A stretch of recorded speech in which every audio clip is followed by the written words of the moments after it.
was worried when I first got here there wasn't a lot of people, and I see you guys are coming out, and this is what means so much to us as military families. Use the microphone. No, I'm sorry. Can you get me? All right, sorry about that. All right, you guys come back here. We are military families, speak out.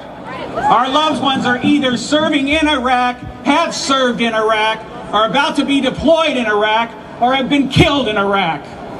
There are military families all over the United States standing on stages just like this to ask for your support in bringing the troops home. It is our loved ones that are fighting and dying in this war.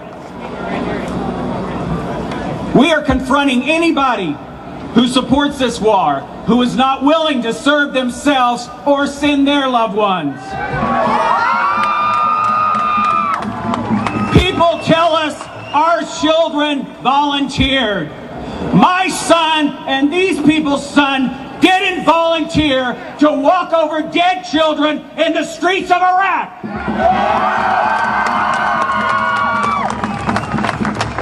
An 18-year-old can sign a contract to go to war, but he can't get a cell phone without his parents' signature. No! We lose sleep, we break down and cry when we hear another member of military family has been killed in Iraq, because we know somewhere a family is waiting 24 hours for that knock on their door. Yes, we worry about our loved ones. Mental state when they return home after seeing their buddies killed, and innocent men, women, and children killed in crossfire of combat.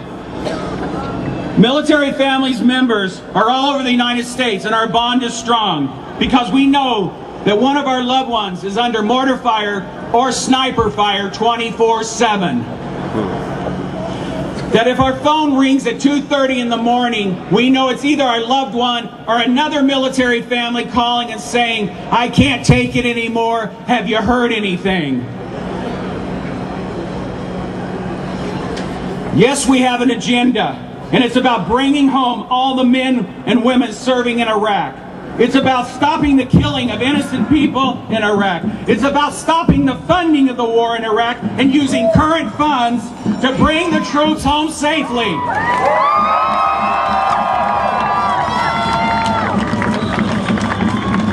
We spend our days confronting politicians. We protest. We spend hours writing the media and our government. Because it's our loved ones, as I said, that are fighting and dying this war. And funding this war is killing the troops. 2002, my son was offered $12,000 and a chance to live in Germany. He was 18 years old and he thought that was cool.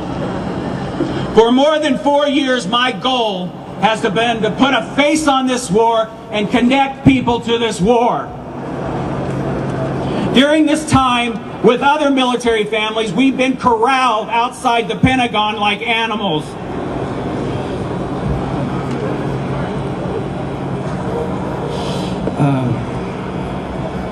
We have confronted members of the Senate and the House in Washington, D.C., and then followed them back to their home state and continued to confront them in their offices, in their own yards, or their own homes.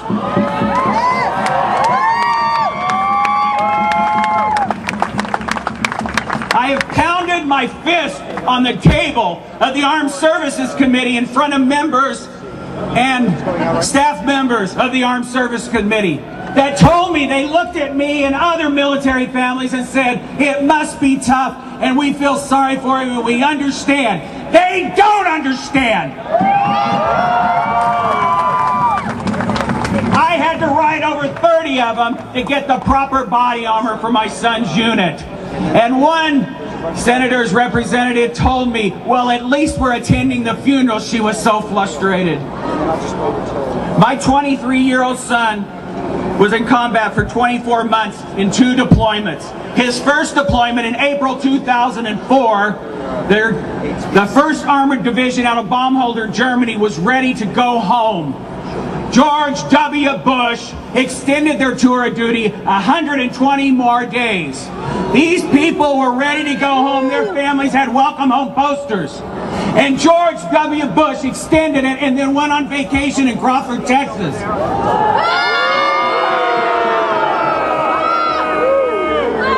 During this time, my son has written home, and he said in letters, "Why are we here? And we don't know our mission."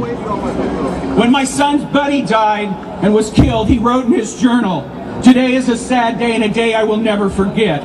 We lost PFC Pataki to a sniper. He was a soldier and a friend that no one will ever be able to replace. This is the first time I've cried in a long time, but my pride isn't big enough to stop the tears that he deserves. I hope he's in a better place now."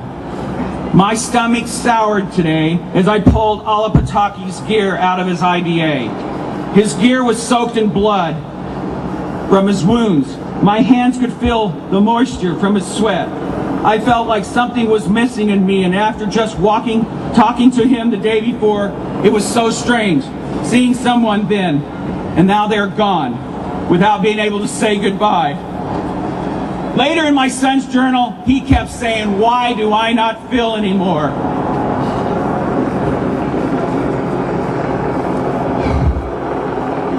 You know the amazing thing, as many people as we talk to, yet people will come up to us and say that we don't support the troops.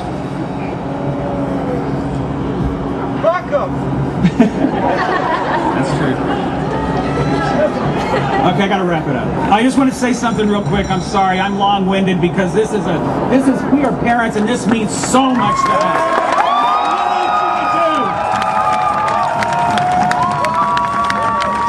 We need you to talk to the people you work with, the people you live by, and let them know. Get a hold of their representative. Take 5 minutes and write an email to them and say, "Bring the troops home now." Because as militaries, our military speaks out. We support our troops. Bring them home now. Take care of them when they get here, because funding this war is killing our troops and innocent men, women, and children. Thank you.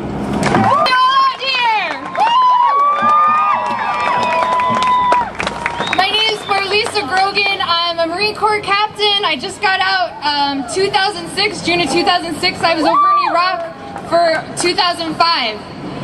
And we are here today because we've been over there and we're taking responsibility now. We're taking responsibility right now because we can't let one more day go by without speaking out against this unjust war. And it's not just us, it's not just the veterans.